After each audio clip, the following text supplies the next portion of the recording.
السلام علیکم ورحمۃ اللہ وبرکاتہ۔ وعلیکم السلام ورحمۃ اللہ وبرکاتہ شیخ محترم۔ جی کیسے ہیں سب لوگ؟ خیریت سے ہیں؟ جی الحمد للہ۔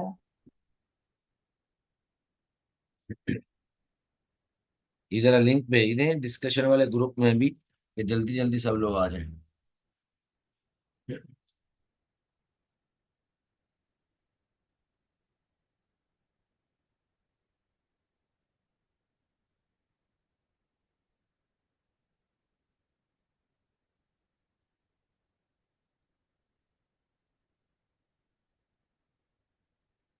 بسم اللہ الرحمن الرحیم، الحمد للہ رب العالمین والعاقبۃ للمتقین والصلاة والسلام علی اشرف الانبیاء والمرسلین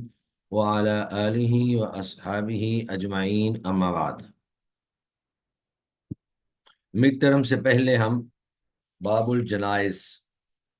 کتاب الجنائز پڑھ رہے تھے، اور جنازے کے حوالے سے چند ایک احکام اور تقریباً 5 احادیث ہم پڑھ چکے تھے، 6 احادیث۔ تو آج ہم اسی باب کو ہی آگے لے کر چلیں گے۔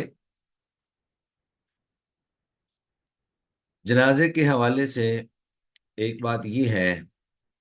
کہ جب کوئی شخص فوت ہو جائے تو کفن کی چادریں پہنانے سے پہلے، یعنی جب تک میت کو غسل نہ دیا جائے اور اس کو کفن نہ پہنایا جائے،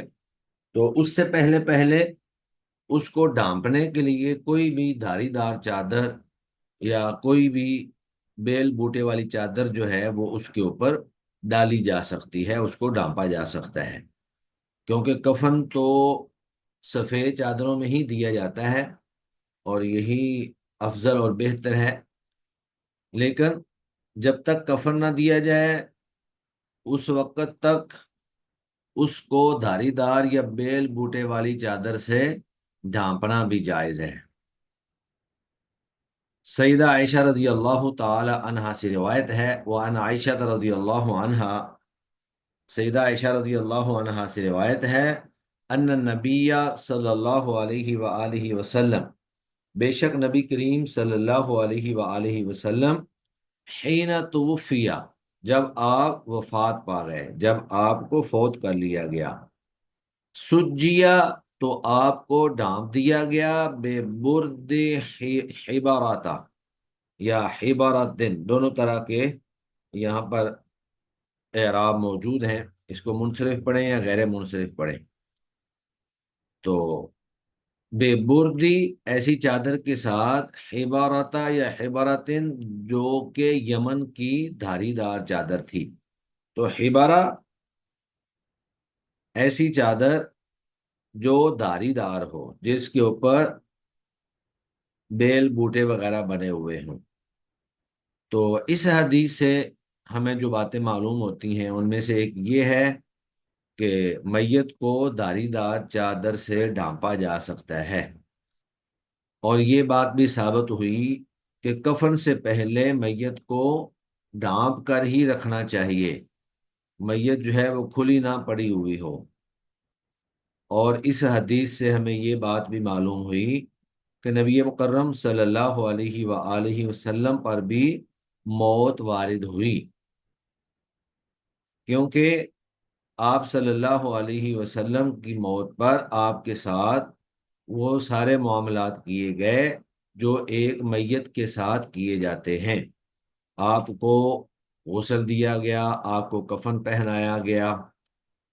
اور اسی طرح آپ صلی اللہ علیہ وآلہ وسلم کو دفن کر دیا گیا۔ اگر آپ صلی اللہ علیہ وسلم زندہ ہوتے تو یہ سارے معاملات آپ کے ساتھ کبھی نہ کیے جاتے۔ تو نبی کریم صلی اللہ علیہ وآلہ وسلم کی موت اس حدیث سے واضح ہو رہی ہے۔